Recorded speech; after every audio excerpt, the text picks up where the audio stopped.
Ja sam Ivan Rončević, inače iz Osijeka, koji se evo, život ga je odveo u Austriju, zapravo u Beč, i dijeli me od tog vremena odlaska iz Osijeka već ima tu 16 godina.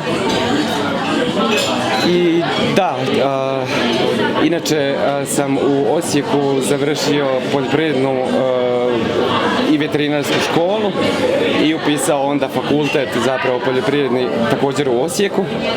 A onda silom prilika ili igrom slučaja zapravo sam kao upoznao i gradišćanske Hrvate, i to na ljetnoj školi folklora, hrvatskog folklora, i potom jednostavno putem tih veza došao u posjet i Beču i Gradišću, i tim putem se našao jednostavno onda u Austriji.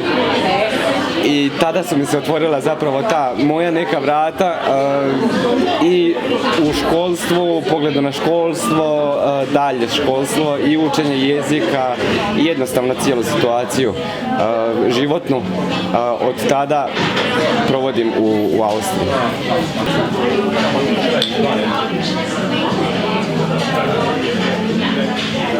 Kažu nazdravlja se ne pićem, nego osobom. Bečarac me odveo zapravo i na teren, na terenska istraživanja. Za svoj doktorat, za svoju doktorsku disertaciju sam bio na terenu, obišao oko 35 mjesta u Slavoniji, uzduž i popreko, što bi se reklo. U kontaktu sam dosta s ljudima, bio našim ljudima koji su svoje životne priče pričali, koji su uz Bečarce spominjali i Svatovce i Poklatovarce i sve te tradicijske pjesme. Druge koje i dan danas koristim na probama folklornog ansambla Šokadije, i sve te snimke mi pomažu u radu sa ansamblom. Da, osim toga, izašao je i kalendar ove godine za 2020. godinu, za iduću godinu, i to smo odrađivali zapravo u vrlo kratkom vremenskom roku. Radilo se o neka 3 tjedna, i to sad evo prije ove zime, prije ovog hladnog vremena u Beču, i pokušali smo na jedan urbani način prikazati naš život u Beču, našu svakodnevicu, iako u nošnjama, ali smo tražili lokacije koje pokazuju gdje zapravo i kako živimo u Beču, tako da tih 12 mjeseci pokazuje zapravo stvarni život, naš stvarni život u nošnjama. Puno je tu bilo pripreme, puno je tu bilo borbe da dođemo do tog kalendara i do tih stranica, da ispunimo sve te mjesece. Sastajali smo se u našim prostorijama u Lindauer Gasse i oblačili se, pripremali se, pravili ta oglavlja, češljali se. Oni su imali frizure, ja sam ostao bez kose. Da, zahtjeva cijeli taj projekt, i zahtjevao je cijeli projekt puno vremena, odricanja, kao i sve što radimo, kao i sve što smo i napravili do sada. Ima tu stvari koje članice i članovi folklornog ansambla još trebaju naučiti, koje trebamo usvojiti, znanje koje imam, koje im trebam prenijeti, poput češljanja, poput spremanja jednog oglavlja, oblačenja nošnje. Sve su to stvari koje nas prate i na nastupima. i za koje zapravo treba puno vremena da se usvoje, da se nauče. Imam i pomagača, moram se i pohvaliti, i to njih nekoliko koji me prate i koji su mi zapravo desna ruka, bez obzira radili se o nastupu, o koncertu, o izlasku iz prostorija naših. Da, i mogu samo reći da smo nakon mnogo godina sad već u Beču, da je došlo vrijeme nekako gdje Šokadija i njezini članovi, gdje vidim jako velik potencijal i mislim da se može početi raditi u onom pravom smislu održavanja tradicijske pjesme, tradicijskih plesova i gajenja cijele naše cjelokupne kulture, hrvatske kulture u ovom pogledu, i da će, nadam se, ovaj put Šokadija u Beču uspjeti u ovoj formaciji u kojoj se trenutno nalazimo doći do onog nivoa koji sam već očekivao prije nekoliko godina. Nakon odlaska iz Osijeka i nakon odlaska zapravo iz Huda željezničar iz Osijeka, me put vodi nekako u tom smjeru folklora i upoznajem i gradišanske Hrvate i dolazim u Beč i želim nastaviti zapravo gajiti ljubav prema folkloru, ali upoznajem i gradišansko-hrvatski folklor, gradišansko-hrvatsku tradiciju, upoznajem zapravo svijet koji mi je bio poznat putem knjiga, hrvatske prošlosti i tako dalje, i tu se stvaraju veze, folklorne veze nekako između i Gradišća, i Beča, i Osijeka, i Hrvatske i svega toga. Nekoliko puta dolazim u Šokadiju, nekoliko puta odlazim iz Šokadije. Neću sad spominjati druga folklorna društva, poput Koloslavuja, na primjer. Još uvijek sam u vezi s folklornim ansamblom i gradišanskim Hrvatima svakodnevno i Hrvatskim centrom u Beču, ali vratio bi se sada Šokadiji, iz koje, kao što sam rekao, sam i dolazio i odlazio. Šokadija je bila puno godina pod vodstvom nekih drugih uprava, drugih ljudi. Bilo je tu i problema. Svi mi to vodimo na jedan način svojstven osobama i nekim pogledima kako to pojedinci sami vide, a sad smo u tom smislu trenutno jedan tim, što bih mogao reći da do sada nismo bili. Upravo je taj zajednički rad nedostajao i prijašnjim upravama, a sad smo tako daleko da mogu reći da smo konačno tim koji može ostvariti, koji ima velik potencijal. Šokadiju trenutno, predsjednik Šokadije trenutno gospodin Mario Šimičić, kojeg bih pohvalio u svakom mogućem smislu, i njega i njegov rad. Dodao bih samo nobody's perfect. To je nekako geslo ili rečenica koja i mene prati kroz moj život i kroz moj rad.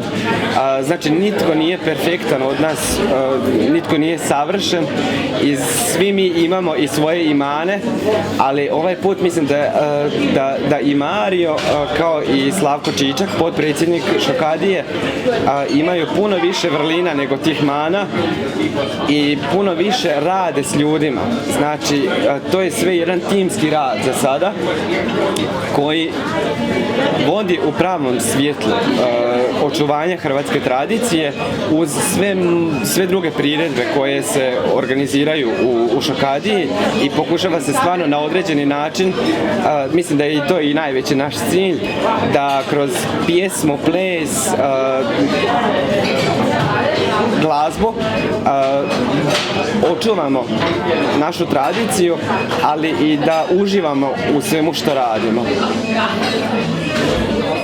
Kad sam došao u Beč, prva su vrata zapravo bila vrata Hrvatskog centra u Beču i velika pomoć gradišćanskih Hrvata i izlazak ususret zapravo, tako bih to nazvao. Ta vrata Hrvatskog centra otvarala su meni mogućnosti da se probijam, da steknem i iskustvo određeno, a to prije svega na temelju moje struke, jer u Hrvatskom centru u Beču sam dugo godina vodio gradišćansko-hrvatske tečaje i hrvatske, znači tečaje gradišćansko-hrvatskog jezika i hrvatskog standardnog jezika za polaznike koji su bili različite godina, od studenata do ljudi koji su već u mirovini, i tu se otvaraju zapravo za vrijeme mog studija mogućnosti,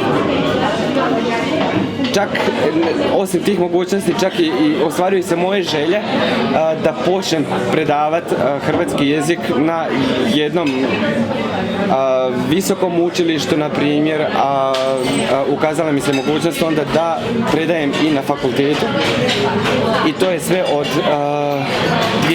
2013. godine.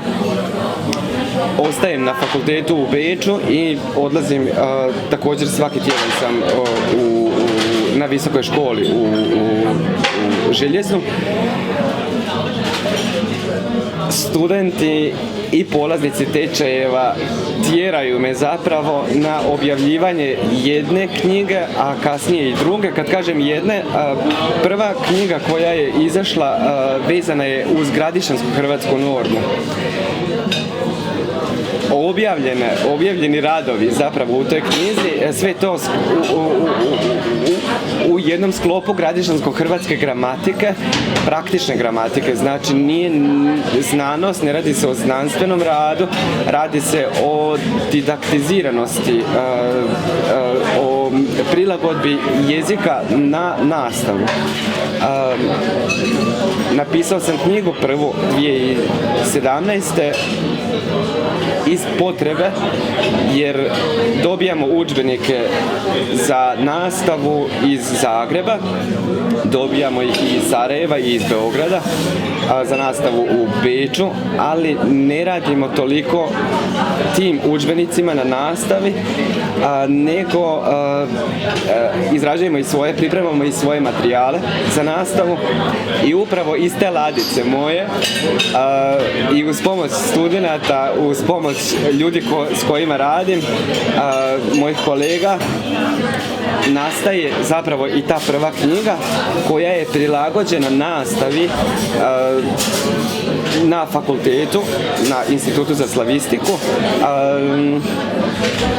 jer studenti jednostavno trebaju možda ta kratka objašnjenja, možda ne trebaju 5-6 knjiga, nego im je dovoljna jedna gdje su objašnjenja kratka i sročena, i tako sam i pokušao napisati tu knjigu i prvo, a druga je ove godine izašla, radi se o praktičnoj gramatici hrvatskog jezika, hrvatske norme, koja je zrcalo zapravo gradišćansko-hrvatske uz dodatna proširenja. Dankeschön. Da, uz ta proširenja i uz, mogu tako čak i reći, druge ljude, uz drugi tim. Ovaj put se radi o kolegicama i kolegi, profesoru, doktoru Brankoviću, koji mi je recenziju napisao, kao i Željka Macan sa sveučilišta u Rijeci.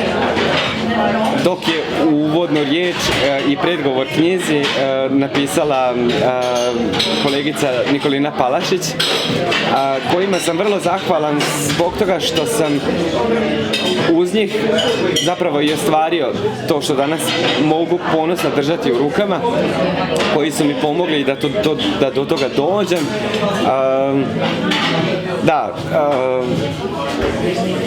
To su sad knjige koje više nisu u ladicama, materijali koje ne krase ladicu, nego moju nastavu, koje su dio svakog sata, koje potpisuju zapravo sve ono što sam radio, što je nedostajalo zapravo u mom podučavanju, u mojim pripremama za nastavu. I ne želim ni reći da ću stati, ali prvo mislim da ću sad u budućnosti završiti svoj doktorat, napisati konačno tu doktorsku disertaciju, pa će možda doći do treće knjige, nadam se vrlo uskoro.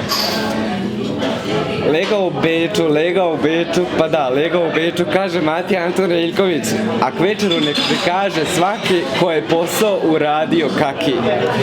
Tako evo i mi, i Zoran i ja, danas sjedimo tu u Beču na kavi, ovaj put stvarno na kavi, i zahvalio bi se TV Vin na ovako lijepom pozivu.